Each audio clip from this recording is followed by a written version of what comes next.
தமிழ் பேராயத்தின்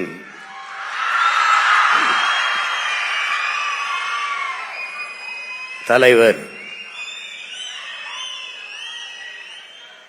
பெருமதிப்பிற்குரிய முனைவர் கரு நாகராஜன் அவர்களே,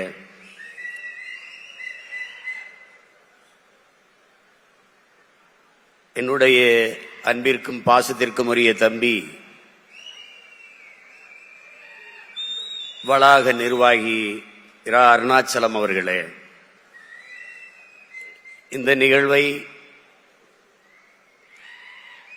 அழகு தமிழால் தொகுத்து வழங்கிக் கொண்டிருக்கிற நெறியாளர் முனைவர் ஜெய் கணேஷ் அவர்களே,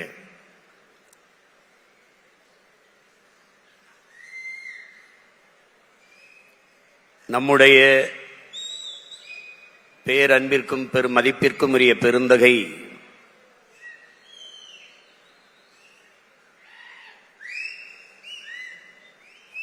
SRM கல்வி குழுமத்தினுடைய தாளாளர் மாண்புமிக்க நம்முடைய ஐயா பாரிவேந்தர் அவர்களுக்கும், அரங்கிலே நிறைந்து அமர்ந்திருக்கிற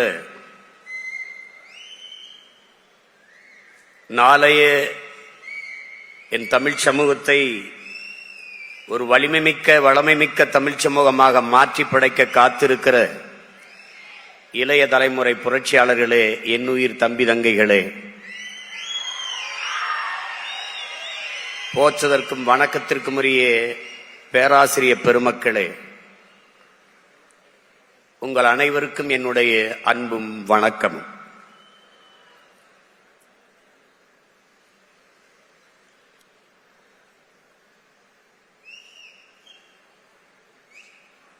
தமிழ் பேராயம் என்ற ஒரு அமைப்பை தொடங்கி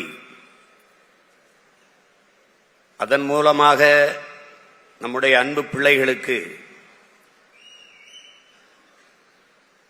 நல்ல தமிழ் பேசுகிற வாய்ப்பை ஏற்படுத்தி கொடுத்திருக்கிற நம்முடைய பாரிவேந்தர் ஐயா அவர்களை எவ்வளவு பாராட்டினாலும் அது தகும். மூவேந்தரும் போய் முச்சங்கமும் போய் பாவேந்தரும் போய் பழைய நூல்களின் ஆய்வும் போய் படிப்போரும் கேட்போரும் இல்லாது போய் தமிழ் தடுமாறும் நேரத்தில்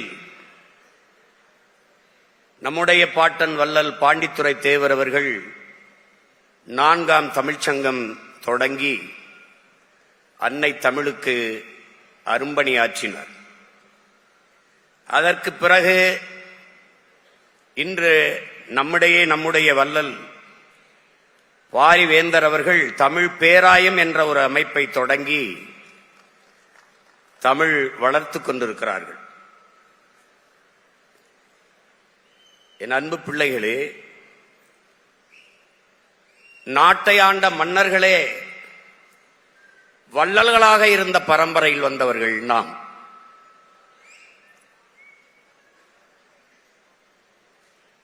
பாரி, ஓரி, பேகன், ஆய், நல்லி, அதியமான் என்று 7 வள்ளல்களை கொண்ட இனத்தின் பிள்ளைகள் நாம். அதிலே ஆகச் சிறந்த வள்ளல்களாக பாரியும் பேகனும் போற்றப்படுகிறார்கள். அதற்கு காரணம், ஒருவன் கேட்டு கொடுப்பது கொடைதான். ஆனால் கேட்கும் போது அவன் தன் தன்மானத்தை இழந்து விடுகிறான். அதனால் அது ஆகச் சிறந்த கொடை அல்ல. கேட்காமல் கொடுப்பதும் கொடைதான். ஆனால் அதனிலும் சிறந்த ஒரு கொடை இருக்கிறது. அதுதான் கேட்கும் திறனற்ற உயிர்களுக்கு கொடுக்கிற கொடை. அப்படி மயிலுக்கு போர்வையை கொடுத்தான் பேகன். மயில் போர்வையை கேட்கவில்லை, குளிரில் நடுங்குகிறதோ என்று அஞ்சி கொடுத்தார். முல்லைக்கு தேரை கொடுத்தான் பாரி. 326 கிராமங்களை நாட்டுக்குடிகளுக்கு கொடையாக கொடுத்தான். அவன் வள்ளல் என்று போற்றப்படவில்லை. ஒரே ஒரு முல்லை கொடிக்கு தேரை கொடுத்தான். ஊரையே கொடுத்தான், போற்றப்படவில்லை. முல்லை கொடிக்கு தேரை கொடுத்தான், வள்ளல் என்று போற்றப்படும். அவன் முல்லை கொடிக்கு தேரை கொடுத்தான். இன்று நம்முடைய வள்ளல் பாரி வேந்தர் அவர்கள் தமிழ் குடிக்கு கல்வியை கொடுத்து கொண்டிருக்கிறார்.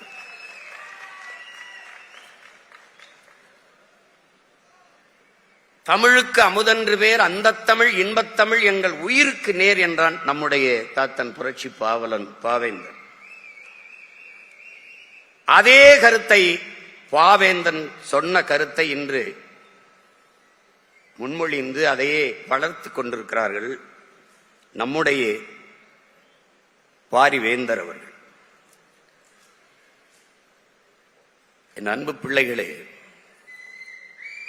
மொழி என்பது வெறும் தொடர்பு கருவி அல்ல. அது மட்டுமல்ல, மொழி என்பது ஒவ்வொரு தேசிய இனத்தின் முகம், உயிர். அதுதான் கலை, இலக்கியம், பண்பாடு, வழிபாடு, அறிவியல், அரசியல், வரலாறு எல்லாமே மொழிதான். ஒரு மொழி சிதைந்து அழியுமானால் அந்த இனம் அழியும். ஒரு நாட்டை அழிப்பதற்கு படை திரட்டி வர வேண்டியது இல்லை. யானைப்படை, குதிரைப்படை, பீரங்கி படை தேவையில்லை. ஒரு உயிரை கூட கொல்ல வேண்டியதில்லை. ஒரு துளி ரத்தம் பூமியிலே சிந்த வேண்டியதில்லை. அந்த நாட்டை அழித்து விட முடியும். எப்படி அழிக்க முடியும்? முதலில் அவன் மொழி அழித்து விட்டால் அவனுடைய கலை, இலக்கிய, பண்பாடு, அடையாளம் அழிந்துவிடும்.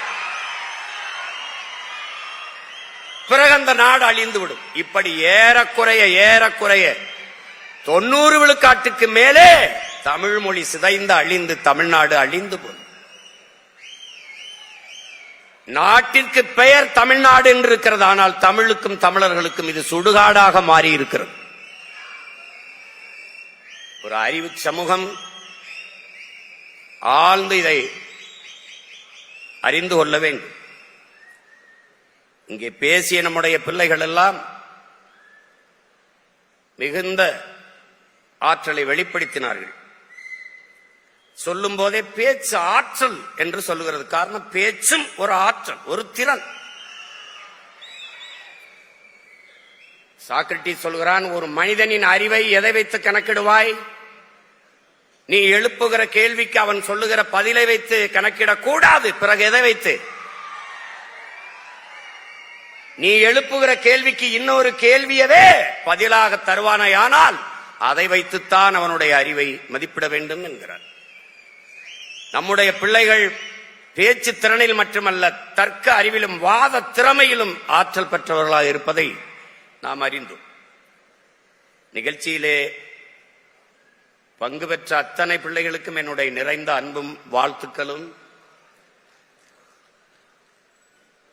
இங்கே முதலாவதாக வந்தவர், இரண்டாவதாக வந்தவர் தான் வெற்றியாளர் என்றில்லை. போட்டியில் பங்கெடுத்த ஒவ்வொருவனும் வெற்றியாளன் தான். பேச்சு என்பது ஒரு ஆகப்பெரிய கலை. தன் எண்ணத்தை வெளிப்படுத்தும் ஒரு கண்ணாடி தான் பேச்சு. ஒரு வலிமை மிக்க கருவி பேச்சு.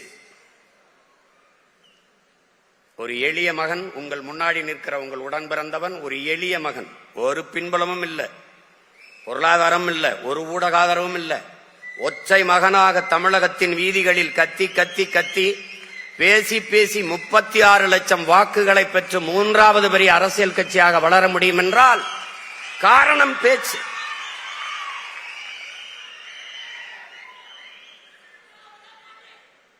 தமிழ் ஒரு பேச்சு மொழி அல்ல, அது மூச்சு மொழி. மூச்சு மொழி. என் அன்பு பிள்ளைகளே, மூச்சு மொழி. எங்கள் வாழ்வும் எங்கள் வளமும் மங்காத தமிழ் என்று சங்கே முழங்கு. எங்கள் பகைவர் எங்கோ மறைந்தார், இங்குள்ள தமிழர்கள் ஒன்றாதல் கண்டே. திங்களோடும் செலும்பரிதி தன்னோடும் விண்ணோடும் உடுக்கலோடும் மங்குல் கடல் இவற்றோடும் பிறந்த தமிழோடு பிறந்தோம் நாங்கள். ஆண்மை சிங்கத்தின் கூட்டம் என்று சிறியோருக்கு ஞாபகம் செய், முழங்கு சங்கே முழங்கு.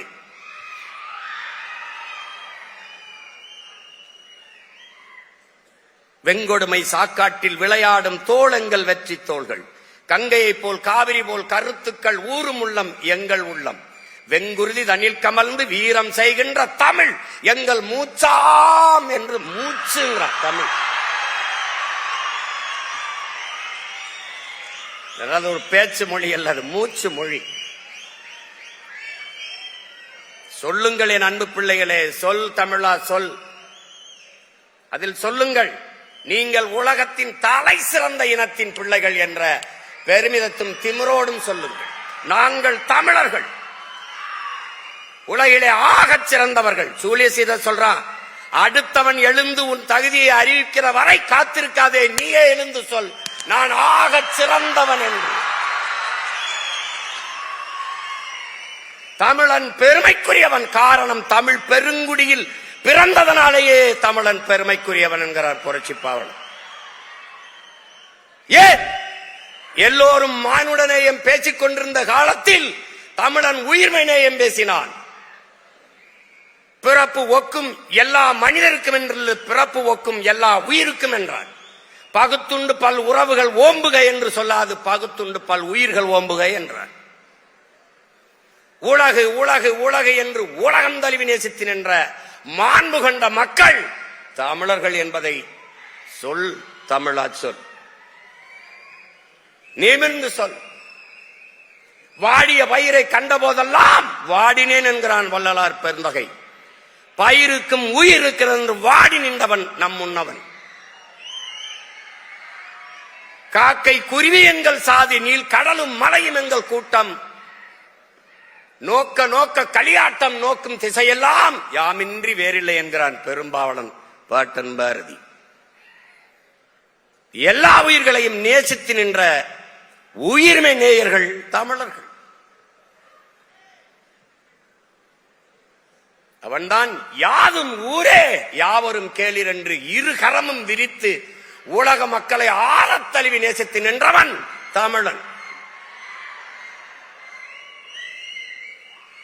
பாரடா உன் மானுட பரப்பை, மானுட சமுத்திரம் நான் என்று கூவு, விசால பார்வையால் விழுங்கு மக்களை என்றான் புரட்சி பாவலன் பாவேந்தன் பாரதிதாசன்.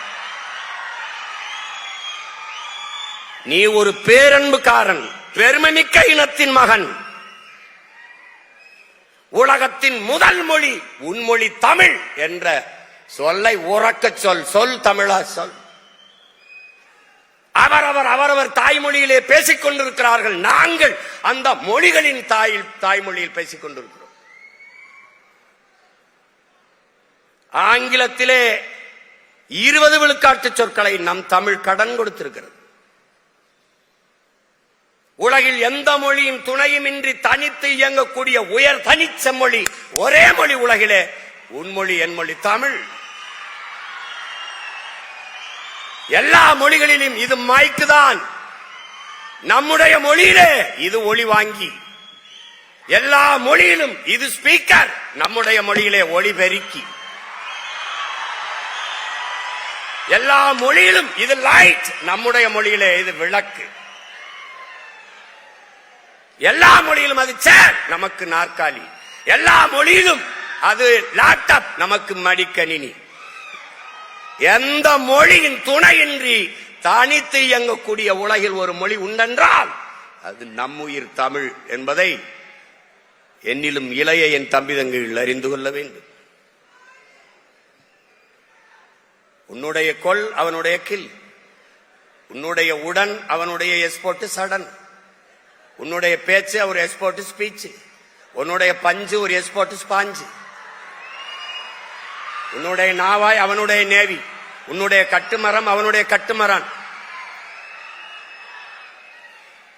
நம்முடைய காசு அவனுடைய கேசு, பூரா நம்மகிட்ட இருந்து எடுத்து வச்சுக்கிட்டு அடுத்தவன் மொழியை அறிவென்று கருவது போல ஒரு அறியாமை உலகத்தில் கிடையாது. அவன் மொழி அப்புறம் எனக்கு அறிவாகும். ஆங்கிலம் அறிவல்ல, ஒரு மொழி. இங்கிலீஷ் நாட் நாலேஜ், லாங்குவேஜ் என்பதை அறிவு சமூகம் புரிந்து கொள்ளும். அது ஒரு மொழி, அவ்வளவுதான். ஒரு நிலைப்பாட்டை என் உடன் பிறந்தார்களே, என் உயிர் தம்பி தங்கைகளே, நாம் ஒரு நிலைப்பாட்டை கொள்ள வேண்டும். என்னது? உலகின் எம்மொழியும் கற்போம் நாங்கள் வாழ, எங்கள் மொழி தமிழ் கற்போம் எங்கள் இனம் வாழ என்ற கோட்பாட்டை ஏற்கும். எல்லா மொழிகளையும் கற்றுக்கொள்வோம், விரும்பினால் தேவை ஏற்பட்டால் கற்றுக்கொள்வோம். ஆனால் எம்முயிர் தமிழ் மீது உயிருக்கு மேலாக பற்றுக்கொள்ளும்.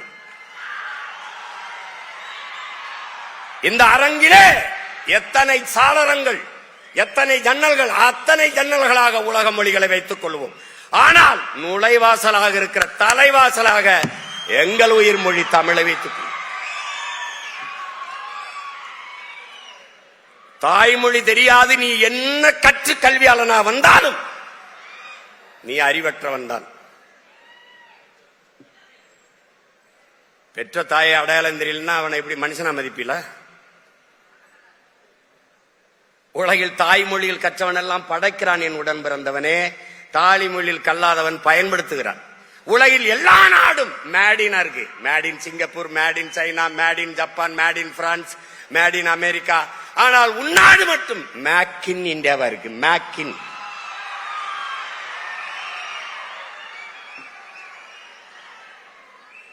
தாய்மொழி கல்வி என்பது குழந்தைக்கு தாய்ப்பால் போல, அதை கொடுக்காதும் ஒருவித தேசத்துறவு குற்றம் என்கிறார் நல்ல அண்ணல் காந்தியடிகள். அறிவார்ந்த என் தம்பி தங்கைகளை புரிந்து கொள்ள வேண்டும். தமிழ் என்பது வெறும் மொழி அல்ல, நம் முகம். உங்கள் முன்னால் நிற்கிற உங்கள் உடன் பிறந்தவன் என்ன சாதி தெரியாது, என்ன மதம் தெரியாது. ஆனால் என் வாய் வழியே வருகிற என் மொழி தமிழ் என்னை அடையாளப்படுத்துகிறது. நான் தமிழன் என்று அடையாளப்படுத்துகிறது. அதுதான் என்ன அடையாளம். நீ உலகின் எந்த ஓரத்துக்கு சென்றாலும் நீ யார் அவன் கேட்பான், ஹூ ஆர் யூ. அங்க போய் ஐ ஆம் மேன்லாம் சொல்லிட்டு கூடாது. அப்புறம் குரங்கு நான் கேட்கறேன், அப்படி இல்லை. நீ எந்த மொழியில் பதில் சொல்கிறாய் என்பதை பார்ப்பதற்காகவே அவன் கேள்வி எழுப்புகிறான். உலகில் எங்குமோ ஐ ஆம் பிரான்ஸ் கிடையாது, ஐ ஆம் பிரெஞ்சு அப்படிதான் கை குலுக்குவான். இங்கிலாந்துக்கு போ, பிரிட்டனுக்கு போ, ஐ ஆம் பிரிட்டிஷ் கிடையாது, ஐ ஆம் இங்கிலீஷ் அப்படிதான் அறிமுகப்படுத்துவான். ஏன்னா அதுதான் அவன் அடையாளம். எழுதுங்கள் என் நெற்றியில் நான் இஸ்லாமியன் என்று இன்று முகமது தர்வீசும் விளக்கத்தை முன்வைக்கவில்லை. என் உடன் பிறந்தவனே, எழுதுங்கள் என் நெற்றியில் நான் அரேபியன் என்று அப்படிதான் எழுதினான். அப்படிதான் முழக்கத்தை முன் வச்சான். அதுதான் நம்ம அடையாளம். அதை விட்டுறக்கூடாது. மொழி அழிந்தால் மொழியை பாதுகாத்த இனம் கடுகளவு இருந்தாலும் மொழியை பாதுகாத்த இனம் மலையளவு உயர்ந்து வாழுங்கிறான். மொழியை அழிய கொடுத்த இனம் மலையளவு இருந்தாலும் கடுகளவு சிறுத்து வீழுங்கிறான்.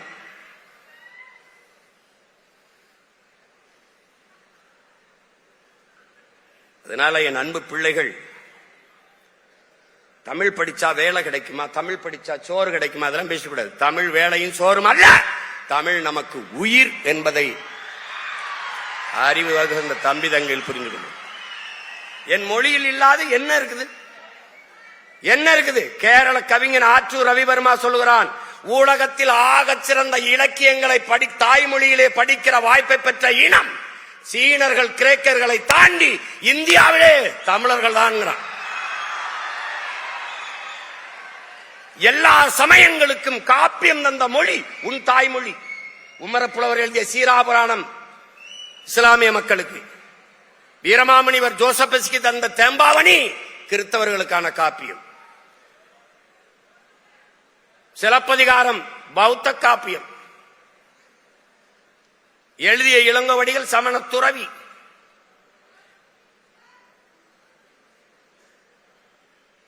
மணிமேகலை ஒரு பௌத்த காப்பியம், உங்களுக்கு தெரியும். மூவேந்தரையும் இணைச்சு, சோழ நாட்டில் பிறந்து பாண்டி நாட்டில் இறந்து சேர நாட்டில் தெய்வமாயி போனால் கண்ணகி பெருமாட்டி, 3 வேந்தரையும் இணைத்து ஒரு மாபெரும் காப்பியத்தை தந்தவன் இளங்கோவடிகள். இதுல என்ன இல்ல? பகுருளி ஆற்றுடன் பன்மலை அடுக்கத்து குமரிக்கோடும் கொடுங்கடல் கொள்ள வடதிசை கங்கையும் இமயமும் கொண்டு தென் திசை ஆண்ட தென்னவன் வாழி உன் வரலாற்று பதிவு செய்கிறான். மருங்கு வண்டு சிறந்த ஆர்ப்பம் மணிப்பாடு பொறுத்து கருங்கையில் கண்விழித்து ஒழுகி நடந்தாய் வாழி காவேரின்னு காவேரியை வரவேற்று பாடுகிறான் இளங்கோ. முல்லையும் குறிஞ்சியும் முறைமையில் திரியும் நல்லி எலுவிழந்து நிலம் நடுக்கமுட்டு பாறை எனும் படிமம் கொள்ளுங்கிறான். எவ்வளவு பெரிய அறிவியல்! எவ்வளவு பெரிய புவியியலை பாடுறான் பார். முல்லையும் குறிஞ்சியும் மலையை அழிச்சு காட்டை அழிச்சிட்டீங்கன்னா நிலம் நடுக்குற்று நல் இயல்பை இழந்து பாலை எனும் படிமம் கொள்ளும். இன்னைக்கு என்ன ஆயிருது? ஒரு மலை இல்ல, வெட்டி தின்ட்டான். அதுக்கு பேரு குவாரி. வாரி வாரி மலையை மண்ணை அள்ளி திங்கிறதுனால அதுக்கு பேர் குவாரின்னு வச்சுட்டான். அறிவு சமூகம் சிந்திக்க வேண்டாமா? உன்னால் உருவாக்க முடியாத ஒன்றை உனக்கு அளிக்கிற உரிமையை யார் தந்ததுன்னு கேட்கிறான் இஎஃப் மாஸ்டர். வளங்களை சுரண்டி கொழுப்பதையே வளர்ச்சி என்று கட்டமைத்தவன் யார்? கற்பித்தவன் யார்? காட்டை வெட்டி அழித்தால் நட்டு வைத்து விடலாம், தண்ணீரை உறிஞ்சி வைத்தால் தேக்கி வைத்து விடலாம். ஆனால் மணலையும் மலையையும் யார் உருவாக்குவது? இயற்கையின் அரும்பெரும் கொடை. மழை இல்லாத நிலம் பாலைவனமாகி விடும் என்கிற அந்த அடிப்படை அறிவில்லாதவர்களுடைய ஆட்சியை கொடுத்து விட்டு அல்லாடி கொண்டிருக்கிறோம்.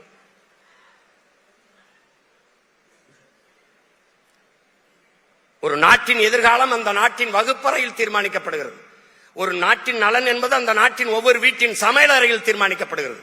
ஒரு நாட்டின் வளம் என்பது அந்த நாட்டின் நிலத்தின் வளத்தை பொறுத்து அமைகிறது. அந்த நாட்டின் நிலத்தின் வளம் என்பது அந்த நாடு பெறுகிற நீரின் வளத்தை பொறுத்து அமைகிறது. அந்த நாட்டின் நீரின் வளம் என்பது அந்த நாடு பெறுகிற மழையின் வளத்தை பொறுத்து அமைகிறது.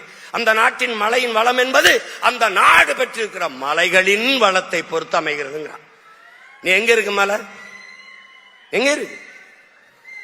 கண் முன்னே உன் நிலம் பாலைவனமாய் கொண்டிருக்கிறது என்பதை தெரியாது நீ தவித்துக் கொண்டிருக்கிறாய். ஒரு அறிவு சமூகம் சிந்திக்கணும். இன்னைக்கு அரசியல் எதுக்கு? படிக்கிற பிள்ளைகளுக்கு எதுக்கு அரசியல்? படிக்கிற பிள்ளைக்கு சினிமா அவசியமா இருக்குதா? படிக்கிற பிள்ளை அரசியல் பேசாம எவன் படிக்கிறது? கற்றவன் தான் மற்றவருக்கு வழிகாட்டணும். வேணாம் வேணாம் நீ விலை நிக்கணும். அன்பு பிள்ளைகளே, அரசியலை விட ஆகச் சிறந்த கல்வி உலகத்திலே ஒண்ணும் கிடையாது. அரசியலை கற்பிக்காது கல்வியே இல்லை. பேசிக்கொண்டிருக்கும் போது நம்முடைய வேந்தரையா சொல்றாங்க, அடுத்ததுல இருந்து நம்ம தொடங்குறோம் அரசியல் கற்பிக்கிறதுக்கு ஒரு பிரிவை நம்ம தொடங்குறோம்னு சொல்றாங்க. அரசியல் படிக்கணும், அரசியல் பேசணும். ஏன்? ஒரு மனிதனின் பிறப்பிலிருந்து இறப்பு வரை அனைத்தையும் தீர்மானிப்பது அரசு. நீ என்ன படிக்கணும், என்ன வேலைக்கு போகணும், அந்த எவ்வளவு சம்பளம், அது எந்த ஊர்ல அந்த பணியை செய்யணும், எல்லாவற்றையும் தீர்மானிப்பது அரசு. பிறப்பு சான்றிதழ் வாங்குவது இறப்பு சான்றிதழ் வாங்குவது வரை அனைத்து முடிவெடுப்பது அரசு. மின் கட்டணம் எவ்வளவு, அரிசி எவ்வளவு, பருப்பு விலை எவ்வளவு, எல்லாவற்றையும் நிர்வகிக்கிறது முடிவெடுப்பது யார்? அரசு. அந்த அரசை தீர்மானிப்பது அரசியல். அறிவியல், புவியியல், வேதியியல், உயிரியல் போல அரசியல் ஒரு வாழ்வியல் என்பதை அன்பு தம்பிதங்கள் புரிந்து கொள்ளும். அப்ப எல்லாவற்றையும் தீர்மானிக்கிற அரசியலை நாம் தீர்மானிக்க வேண்டும். நாம் தீர்மானிக்கணும். அரசியல் வேண்டாம் என்று நீ விலகி நிற்கலாம், ஆனால் அரசியல் உன்னை விட்டு ஒருபோதும் விலகி நிற்காது என்கிறான் அரிஸ்டாட்டில். அரசியல் வேண்டாம் என்று நீ விலகி நின்றால் நீ யாரை வெறுக்கிறாயோ அவனுடைய ஆட்சியின் கீழே வாழ நேரிடும் பிளாட்டோ. அரசியல் என்ற எண்ணம் இல்லாதவன் மனிதனாக இருக்க முடியாதுங்கிறார் அண்ணல் காந்தியடிகள். ஒவ்வொரு மனிதனின் ஒவ்வொரு சொல்லிலும் அரசியல் பிறக்குதுங்கிறான் புரட்சியாளர் லெனின். அரசியல் வேண்டாம் என்று சொல்வது வானமே இல்லாத பூமியில் நான் வாழப்போகிறேன் என்று சொல்வதற்கு ஒப்பானது. மனித உடலில் இருந்து உயிரை பிரிப்பதும் மனித வாழ்வில் இருந்த அரசியலை பிரிப்பதும் ரெண்டும் ஒன்றுதான். அரசியல் பேசணும். வரிசையில் நின்று வாக்கு செலுத்துறது இல்ல தம்பி, அதெல்லாம் அரசியல். 500,000 வாங்கிட்டு வாக்கு செலுத்துறது இல்ல அரசியல். ஒரு நாட்டின் எதிர்காலத்தை தீர்மானிக்கிற வலிமை மிக்க இயல் அரசியல். அதை புரிஞ்சுக்கணும்.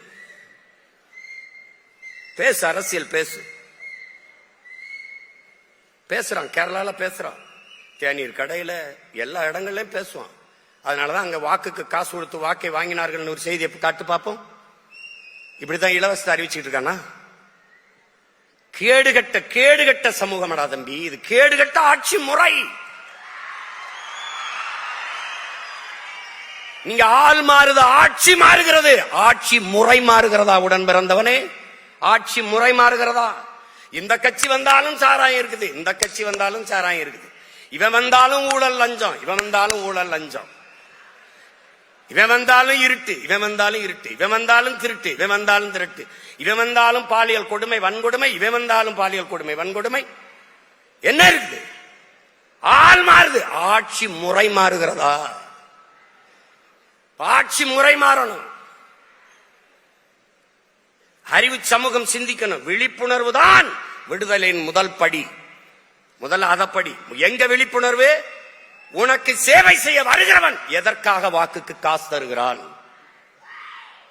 வாக்குக்கு காசு கொடுக்கிற அந்த இடத்திலே ஊழல் லஞ்சத்திற்கான விதை ஊண்டப்படுகிறது என்பதை நீ சிந்தித்தால் அதாண்டா விழிப்புணர்வு, அதாண்டா விழிப்புணர்வு. ஒரு முதலாளி முதலீடு செய்கிறான், ஒரு தொகுதிக்கு 15 கோடி 20 கோடி முதலீடு செய்கிறான் என்றால் மக்கள் சேவைக்கா லாப தேவைக்கா? இதை அறிவு சமூகம் சிந்திக்கணும். எப்படி ஊழல் லஞ்சத்தை ஒழிப்ப? எப்படி ஒழிப்ப? நீ நோட்டை வாங்கிட்டு ஓட்ட விற்கிற, அவன் அந்த ஓட்டை வாங்கிட்டு நாட்டை விற்கிறான், அவ்வளவுதான். என்ன மாறுதல் வரும்? என்ன மாறுதல் வரும்? வாக்குக்கு காசு கொடுக்கிற அந்த இடத்திலே மக்களுக்கான சேவை என்பது செத்து போய்விடுகிறது. மாண்புமிக்க ஜனநாயகம் செத்து கேடுகட்ட பணநாயகம் பிறந்து விடுகிறது. இதை ஒழிக்கணும். யாரால முடியும்? ஒன்னால, இங்க இருக்கிற ஒவ்வொருத்தனால. தம்பி, ஒரு வண்டி நிறைய குப்பை, அதை கொளுத்துவதற்கு வண்டி நிறைய நெருப்பு எடுத்துக்கொண்டு எவனும் செல்வதில்லை. ஒரே ஒரு தீப்பெட்டி, ஒரே ஒரு தீக்குச்சி. அப்படின்னா இந்த அரங்கத்தில் எத்தனை ஆயிரம் தீக்குச்சி இருக்காயின்னு பார்த்துக்க. பற்றி எரியணும், புரட்சி தீயாக மாறணும். கட்சி ஆட்சிகளால் இதை சரி செய்ய முடியாது என் உடன் பிறந்தவனே. புரட்சி ஒன்றால் தான் இதை புரட்டி போட முடியும். எப்படிப்பட்ட புரட்சி? வெளிப்படையாகவே அநீதிகளால் கட்டமைக்கப்பட்ட சமூகத்தை தகர்த்து முற்று முழுதாக புதிய ஒரு சமூகம் படைப்பதான் புரட்சிங்கிறான் பகத்சிங். அப்படிப்பட்ட ஒரு சமூகம், அப்படிப்பட்ட ஒரு சமூகம். பாலு கலாத குழந்தை, கல்வி கேங்காத மாணவன், வேலை கலையாத இளைஞன், இதுதான் என் கனவு இந்தியா என்றான். அடிமை இந்தியாவில் பகத்சிங் வைத்த முழக்கம் விடுதலை பெற்று 80 ஆண்டுகளில் இன்னும் அந்த முழக்கத்திற்கான தேவை அப்படி இருக்கிறது. இப்ப யார் மாற்றுவது? யார் மாற்றுவது? முழுமையான நேர்மை, தூய்மை, எதையும் எளிதில் வென்று முடிக்கக்கூடிய ஆற்றல் பெற்ற இளைஞர்கள் 50 பேர் ஒன்றிணைந்தால் போதும் உலகத்தையே மிகப்பெரிய மாறுதலுக்கு கொண்டு வந்து விட முடியும் என்று வீர துறவி விவேகானந்தர் கற்பிக்கிறார். 50 பேர் ஒன்றிணைந்தால் முடியும் என்றால் 5000 பேர் நீங்க இந்த அரங்கிலே ஒன்றிணைந்திருக்கிறீர்கள். உங்களால் முடியாதா?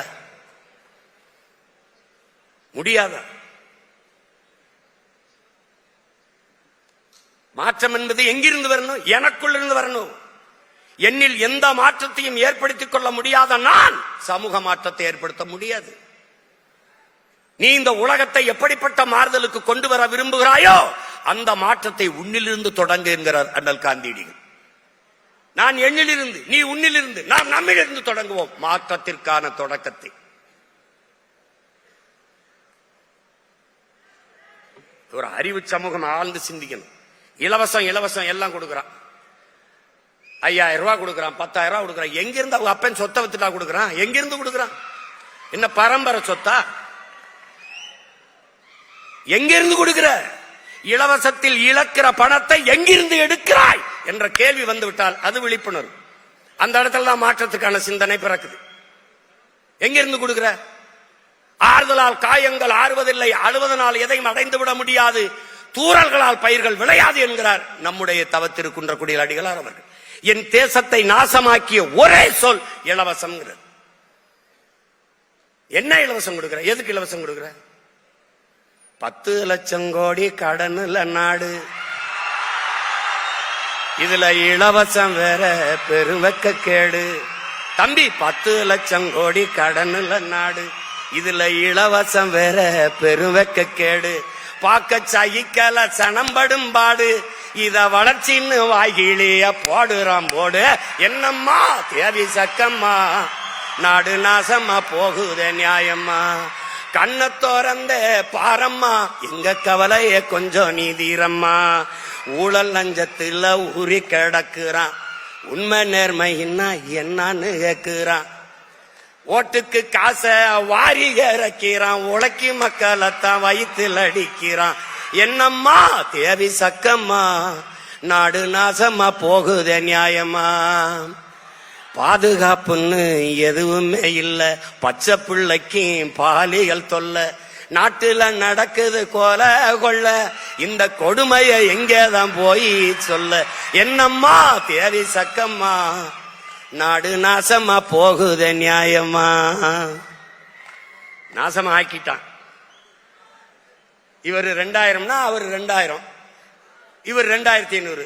இந்த அண்ணன் பாண்டியராஜன் படத்துல ஒரு ஏலம் விடுவாங்க, 2000, 3000, 4000, கடைசியா பிம்பிளிக்கு பிளாப்பிம்பாங்க. அதான் நடக்குது இங்க. எங்க இருந்து எடுப்ப? 10 லட்சம் கோடி கடன், வட்டி மட்டும் 1 லட்சம் கோடி. என் உடன் பிறந்தவனே, 1 லட்சம் கோடி. நாட்டின் நிதிநிலை அறிக்கை 3 லட்சம் கோடி தான் பட்ஜெட். ஆனால் 1 லட்சம் கோடி வட்டி கட்டுகிறார்கள். யார்? ஒரு கடன் பெறுகிறவன் என்ன பண்ணுவா? உன்னை ஈடு கேட்பான்.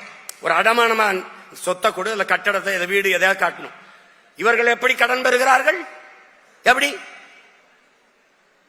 ஒன்னு மண்ணின் வளத்தை வைக்கணும், இல்ல மக்களின் நலத்தை வைக்கணும். மக்களின் வரியை 3 முறை மின்கட்டணம் உயர்ந்திருக்கு இந்த ஆட்சியில மட்டும். 3 முறை. சகிக்க முடியாத மின்கட்டண உயர்வு, சொத்து வரி உயர்வு. அப்புறம் இலவச பேருந்து. இப்படி இலவச பேருந்துனா 1 லட்சம் கோடி ஏற்கனவே இதுல கடன் இருக்கு, இழப்பு இருக்கு. இலவச பேருந்து யார் கேட்டது? தரமான பேருந்து தான் கேட்கிறோம். அந்த பேருந்து ஓட்ட பாதை இருக்கா, சாலை இருக்கா, சாலையா இருக்கா, சவக்குழியா இருக்கா?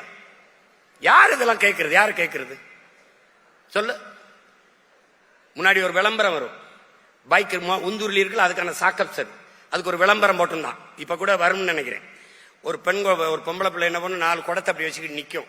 அவன் ஒருத்தர் மோட்டர் சைக்கிள் இப்படி வருவான், உந்தூரில் வருவான். வந்தவொடனே கையை காட்டும், ஏத்திக்கிடுவான், குடத்தை பிடிச்சுக்கிறோம்.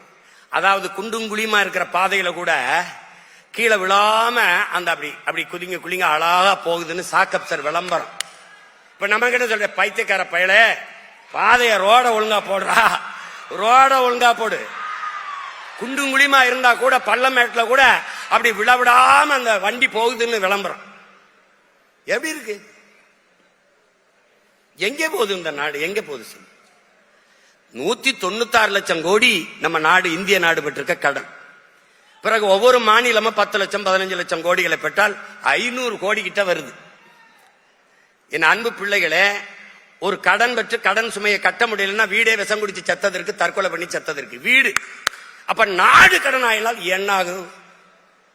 ஏன் இதை அறிவு சமூகம் சிந்திக்கிறது இல்ல?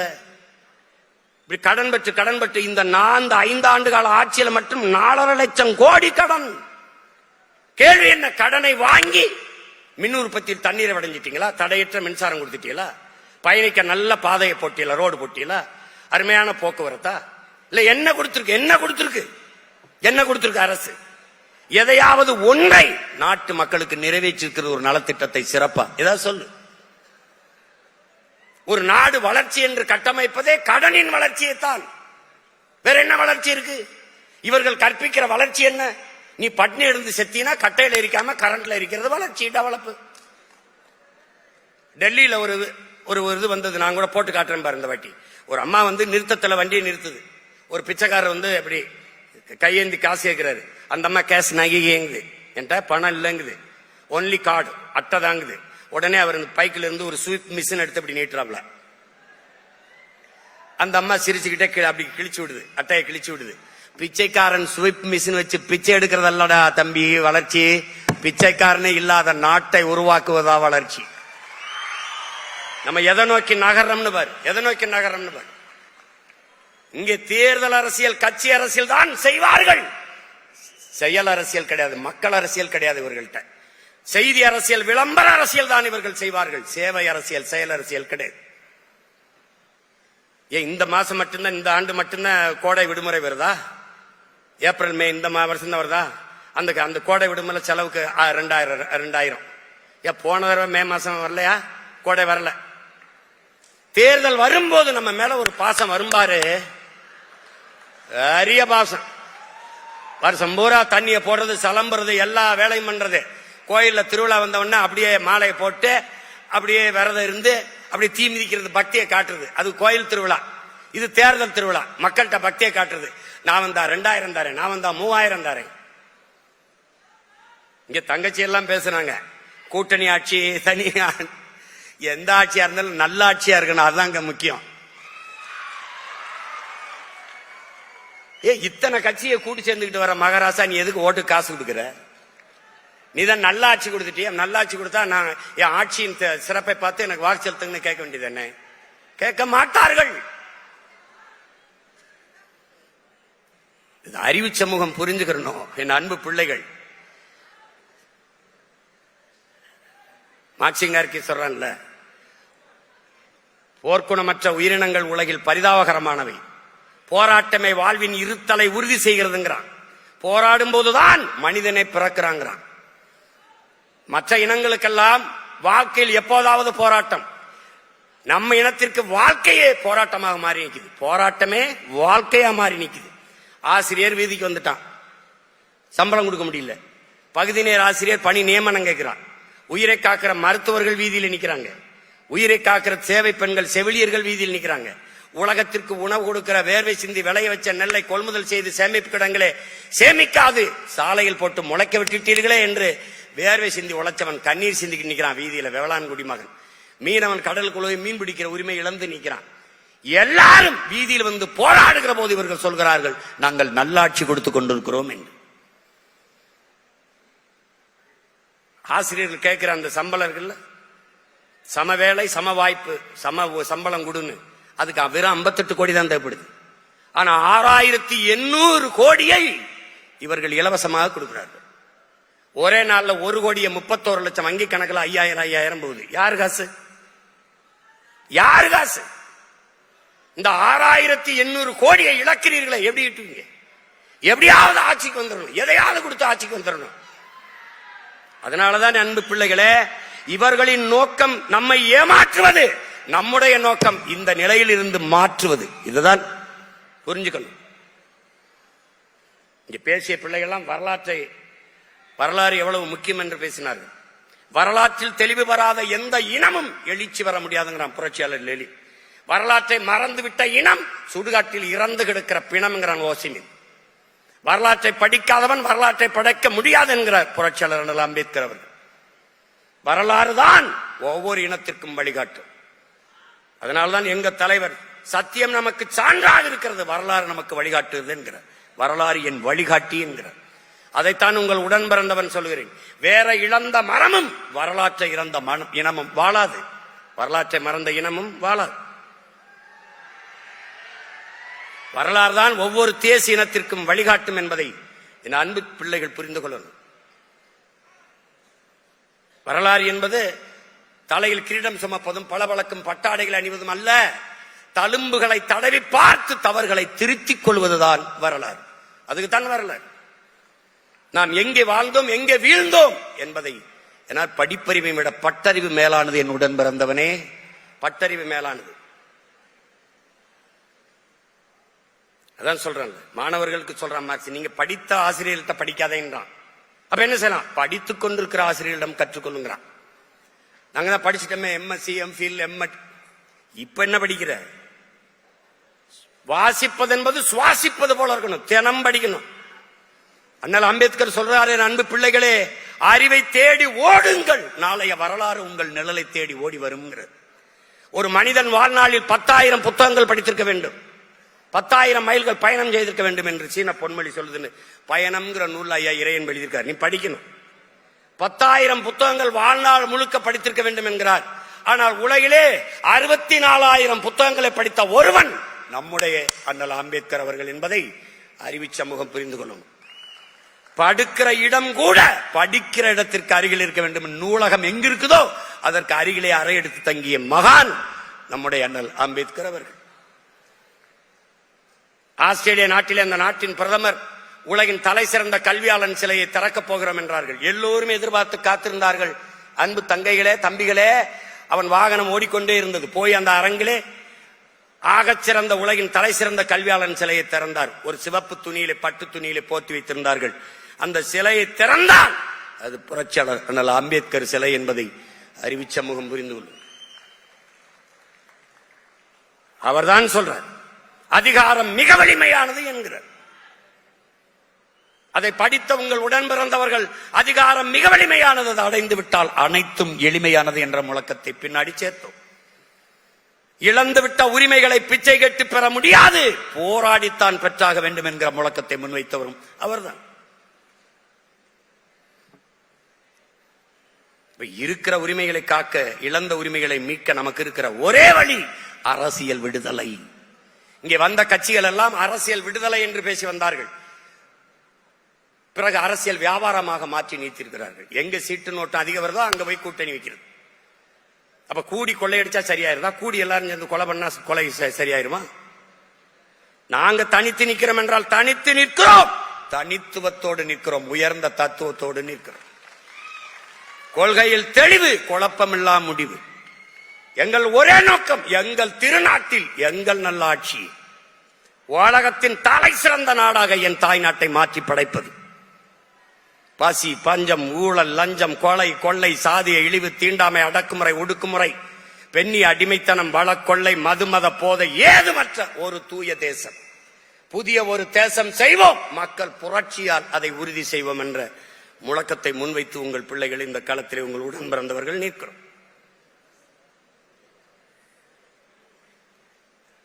அறிவு சமூகம்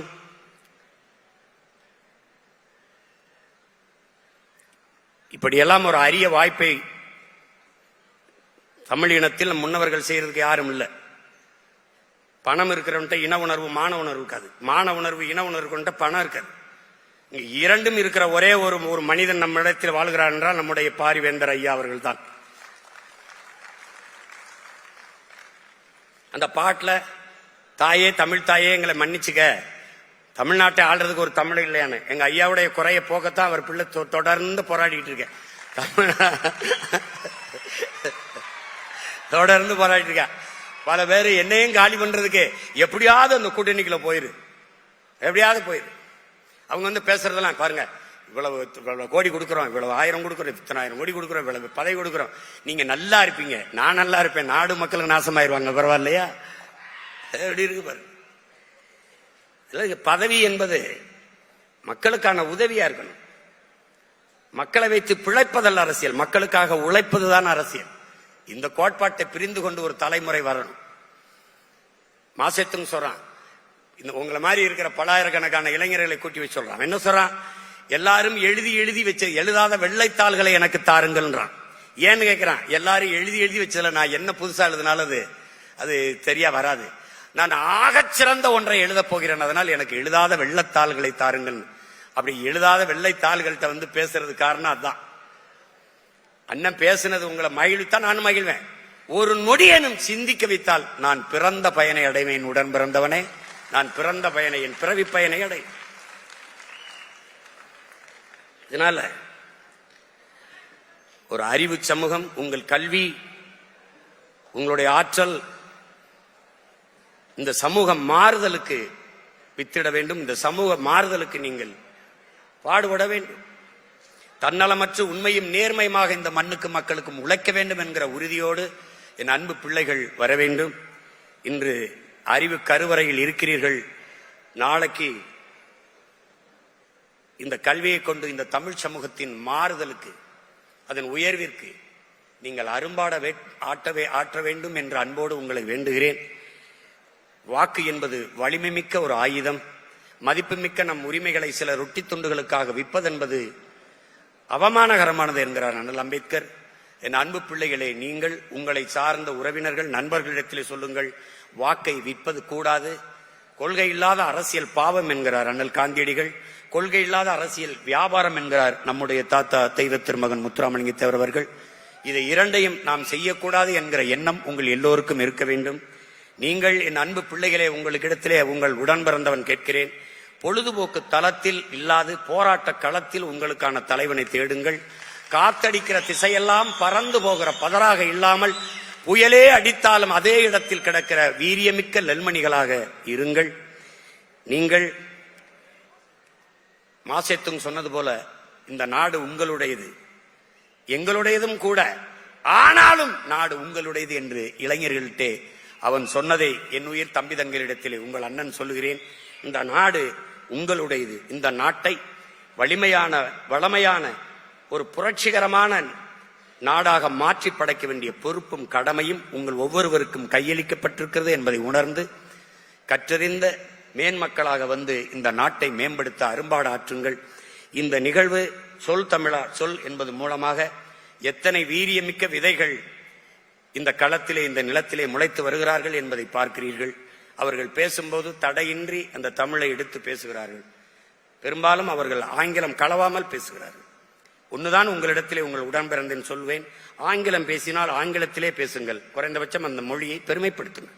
தமிழ் பேசினால் தமிழிலே பேசுங்கள், நம் தாய்மொழியை தயவு செய்து வாழ வையுங்கள்.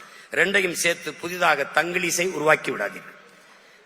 தொலைக்காட்சியில் எதையா திரும்பினா பாருங்க, ஏண்டா மச்சான் டென்ஷனா இருக்க, ஃபீல் பண்ணாதடா, கரெக்ட் ஆயிரும்டா, எல்லாம் திங்க் பண்ணி ஃபீல் பண்ணி வாக் பண்ணி பண்ணியா பேசி என் அன்னை தமிழை பண்ணி தமிழாக மாற்றியதை தவிர இவர்கள் ஒன்றும் செய்யும். அதிலிருந்து நல்ல தமிழை வளர்க்க வார்க்க இந்த சொல் தமிழா சொல் நிகழ்ச்சி பயன்படுகிறது. அதை தமிழ் பேராயம் ஒரு பெரும் பணியாக செய்கிறது. அந்த தமிழ் பேராயத்தை தோற்றுவித்த எங்களுடைய போற்றுதற்கும் வணக்கத்திற்குரிய பெருந்தகை நம்முடைய வேந்தர் ஐயா அவர்களுக்கும், அதன் தலைவராக இருந்து அரும்பாடாற்றிக் கொண்டிருக்கிற ஐயா கரு நாகராஜன் அவர்களுக்கும், எல்லா வழியிலும் துணை நிற்கிற என்னுயிர் இளவல் அருணாச்சலம் அவர்களுக்கும், பசி நேரமாய்விட்டது, செவிக்கொண்டது உள்ளாத போது சிறிது வயிற்றுக்கு மீயப்படுங்கிறான். இருந்தாலும் என் அன்பு பிள்ளைகள், இவ்வளவு நேரம் அண்ணனுடைய உரை கேட்டு நீங்கள் அமர்ந்திருக்கிறது எனக்கு பெருமையும் மகிழ்ச்சியும். இப்போது கலைவோம், இன்னொரு முறை இணைவோம். புரட்சி எப்போதும் வெல்லும், நம் வெற்றி அதை சொல்லும். வணக்கம்.